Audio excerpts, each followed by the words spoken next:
Hello beautiful people out there, I am Rahul and you are watching HalfMad Coder. I am going to start a new series on developing Android and iOS apps. Not only Android and iOS app, actually we will learn in this series how to build Android, iOS, web, desktop means Windows, Mac, Linux. So all apps we can make with a single code base by writing a single code base for an app, and the Flutter, the Google's UI toolkit, will build apps for multiple platforms. So you don't need to do anything for those. You just need to write one single code base. Flutter is, I think, future, because Flutter is backed by Google and Google is putting a lot of effort on Flutter, and Flutter is already in version 1.20 and it is awesome. So basically I think if you are here, then you already might have already heard about Flutter, or if you haven't, don't worry, I'll guide you step by step. Okay, so this is Android Studio. This is where Android app developers usually play with their Android apps and throw it into Play Store when the app is ready. But we will build our app in Android Studio not only for Android but also for iOS and web and all. Okay, but there is a thing that there is a restriction from Mac, or there is a restriction from Apple, you can say, that you can only build iOS app from Mac or from their own operating system, Apple's own operating system, Macintosh. So if you are willing to develop an iOS app, then you need to have a Mac.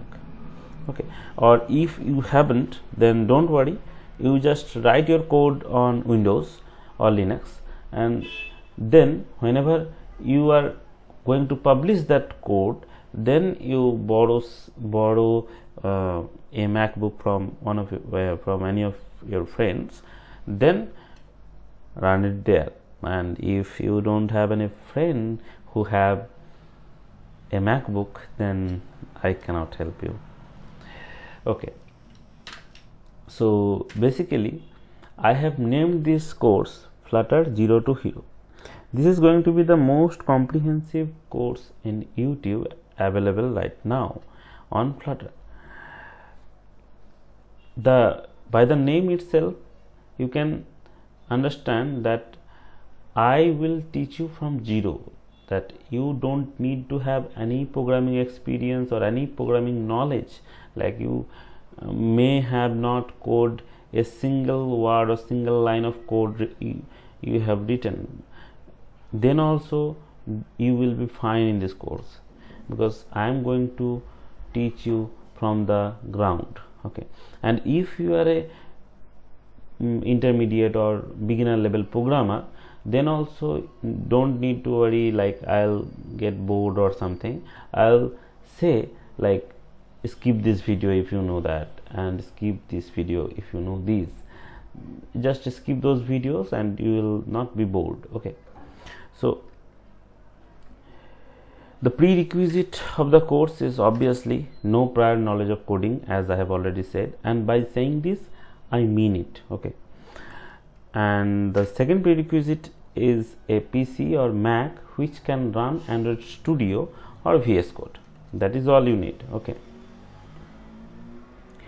I have divided the course into 9 modules, and we are now on the first module, the introduction part. Okay, what is Flutter? And this is, I have already told you. And why Flutter? This is important. Why Flutter? Because Flutter is, in my opinion, is the easiest way to build an app right now, and not only the easiest way but also the most powerful way. Flutter has so much power. Flutter is fast, very much fast. Even some YouTubers or some developers claims that Flutter is even faster than native Android code. If you don't know native Android code, then let me tell you, native Android code is Flutter is a cross platform framework, okay, where you can build apps for both iOS and Android and web and so on. So this is cross platform framework, and there is some native work. Native work means native language. What does that mean? That does mean that native language for Android like Java or Kotlin, you write Android apps code on Java or Kotlin that only run in Android devices. The specific things also sometimes slower than Flutter. So this is powerful, okay. So, and I think I should give you an example, okay. So don't worry, I'll teach you from the scratch, but just for giving you an example, I am going to create a Flutter project, okay. Just keep it that, and don't worry if you haven't installed Android Studio and this is a virtual Android device or virtual iOS device, you can use also. If you haven't installed these things and set up these things, don't worry, in the next module I am going to do just that, okay. The full setup guide I'll do in the next module. So the project has been created, a Flutter project has been created, and this is the dummy code already written by Flutter team, okay. And this is the device selected, this device is selected here, okay. So this is the dummy code, and if we run, this is the run button, this app will run on this device. So okay, and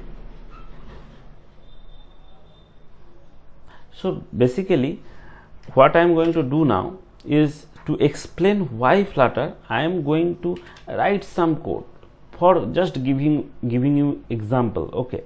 Don't worry, don't be panicked, okay. Don't be overwhelmed if you are watching so many things on Android Studio, okay. Don't worry, I'll teach you all, okay.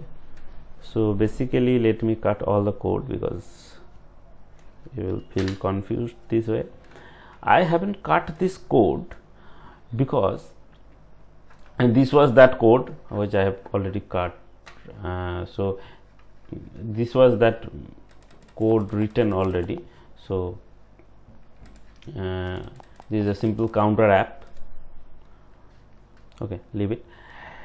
This I didn't cut this code because this is actually needed for every Android app. This is the entry point of your app.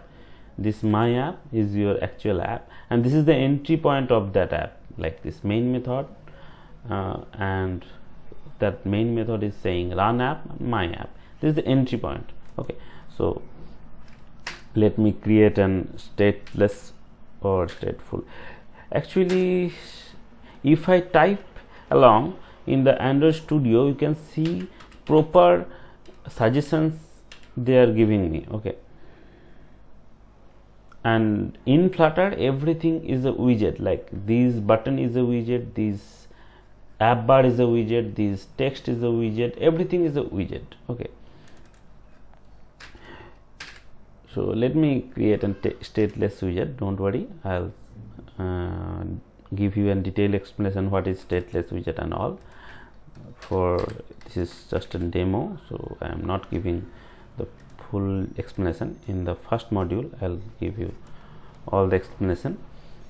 So let me return and material app and home scaffold.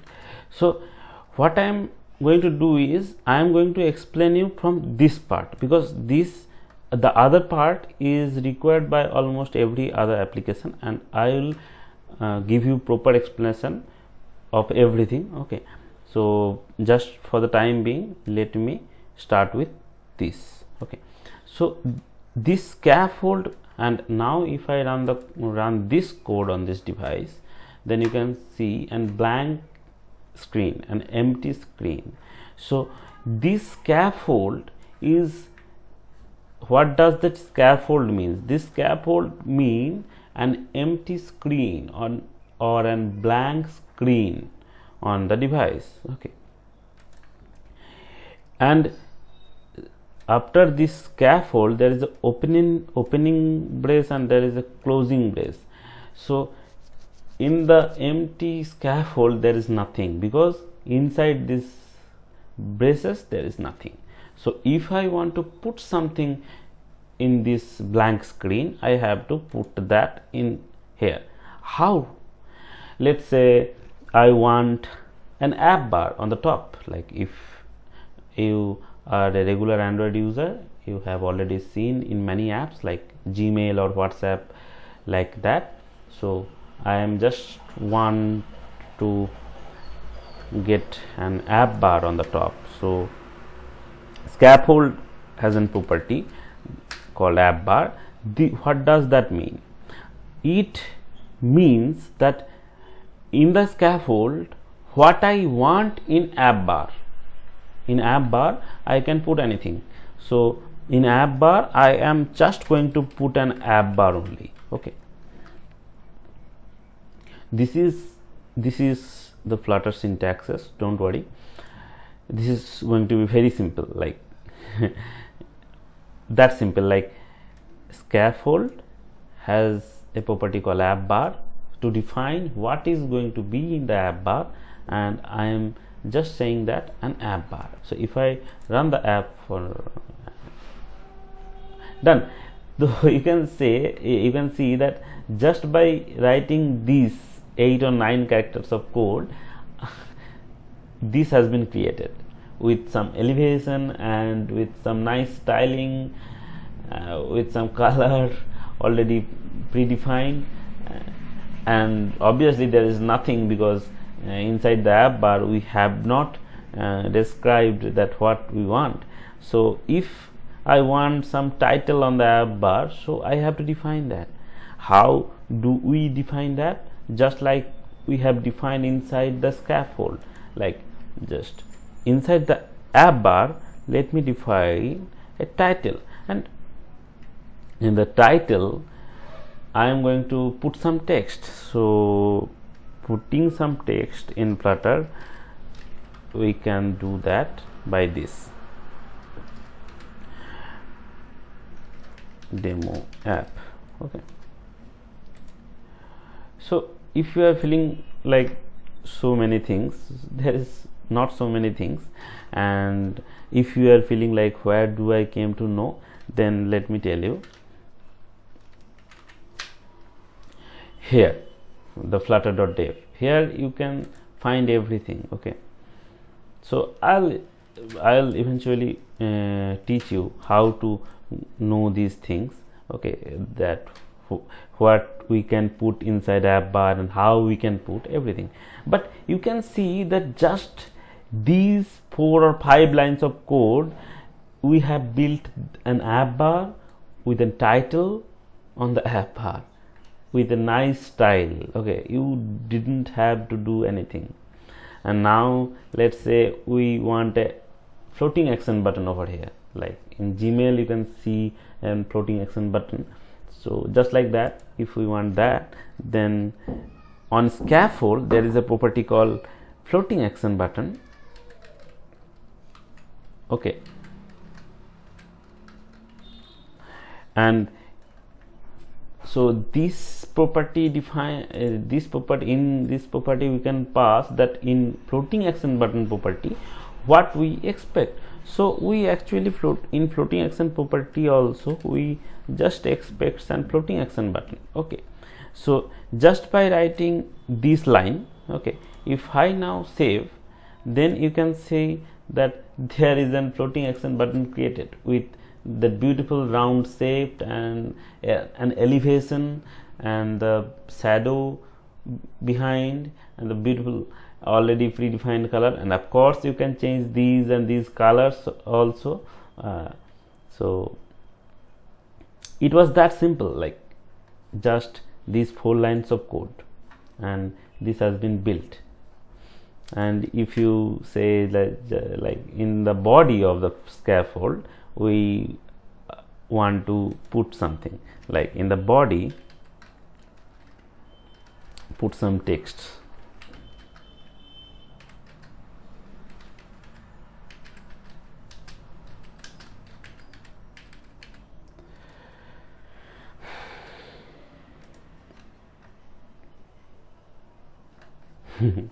So it is done, and you can see that why we should learn Flutter. These some line of codes has created this much. Okay, and if you have ever tried to build something using HTML or any other designing language, you know that how much pain you have to gain in order to reach this cool looking thing. Okay, so and in this module we are going to this, after this introduction part we are going to the next part, the setup part. Okay, where I will guide you step by step how to set up in Windows and Mac. If you have already set it up all the environments to emulator and Android Studio and all, then you can just skip this setup stage and you can skip to the 3rd stage. Okay, in the from the 3rd to 9th stage we are going to build total 7 different Android apps, from very scratch to very basic Android apps to just like an Destiny app where you can put your name, date of birth, this calendar, and 95 to, let's say, continue. And here 4 options are there: when my career is going to start, and when my marriage is going to happen, and when my children and death. Okay, so it is saying my career is going to start on May 15, my marriage is July 2031, well, child is February 2035, and death, well, the death here is pretty good. 76 year actually I am going to live. Okay, that we will see. And in the another app like tic-tac-toe, a game actually, I am not going to teach you just a app building but also game buildings. Okay, if I continue, then you can see a tic-tac-toe game is open where we can play, and when this Rahul, this player wins the match, a line has been drawn and the score has been updated to 1 from 0, and the board has freezed. You can see that if we click, then nothing happens. If we reset, then the board will be reset and again we can play. Okay, and whoever turns is now this has been displayed by this switch. You can see that now the turn is of Rahul and cross, so cross, and now the switch has been switched to this side, so now the turn is of Dev and the round thing. And if we try to draw the match, then you can see the match has been drawn and the score has been updated to 1 and done. so we will see and many, actually 7 different apps, not only apps but also games. Okay, so we will see in the next module. Thank you.